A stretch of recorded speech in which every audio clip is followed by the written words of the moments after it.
கோவையில் நடந்த பொதுக்கூட்டத்தில் விஜயகாந்த் கலந்து கொள்ளாதது குறித்து இந்திய கம்யூனிஸ்ட் கட்சியின் மாநில செயலாளர் தா பாண்டியன் விளக்கம் அளித்துள்ளார்.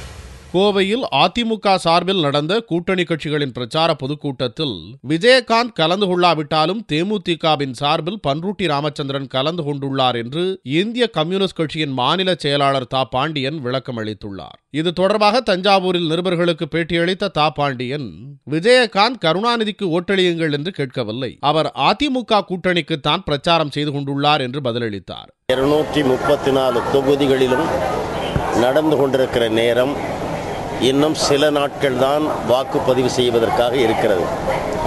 இதற்கிடையில் திடீரென்று கோவையில் தோழமை கட்சிகளை கொண்ட ஒரு கூட்டணியினுடைய பொதுக்கூட்டம் ஒன்றை நடத்துவது என்று முடிவு செய்யப்பட்டது. அதன் அடிப்படையில் அழைக்கப்பட்டவர்கள் சிலர் ஏற்கனவே ஒத்துக்கொண்ட நிகழ்ச்சிகளை ரத்து செய்துவிட்டு அதில் போய் கலந்து கொண்டோம். ஒரு கட்சியின் சார்பில் ஒருவர் கலந்து கொள்ள வேண்டும். அந்த முறையில் விஜயகாந்த் கட்சியின் பன்ருட்டி ராமச்சந்திரன் கலந்து கொண்டிருக்கிறார். விஜயகாந்த் மற்ற இடங்களில் தேர்தல் பிரச்சாரம் செய்து கொண்டிருக்கிறார். அவர் அந்த மேடைக்கு வரவில்லை என்பதால் கலைஞருக்கு வாக்களியுங்கள் என்றும் சொல்லவில்லை, இந்த அணிக்கு வாக்களிக்காதீர்கள் என்றும் முடிவும் இல்லை. ஸ்பெக்ட்ரம் வழக்கில் தொடர்புடைய சாதிக் பாஷாவின் உடல் பிரேத பரிசோதனை குறித்து எழுப்பப்பட்ட கேள்விக்கு இதுவரை பதில் வரவில்லை என்றும் தா பாண்டியன் குற்றம் சாட்டினார்.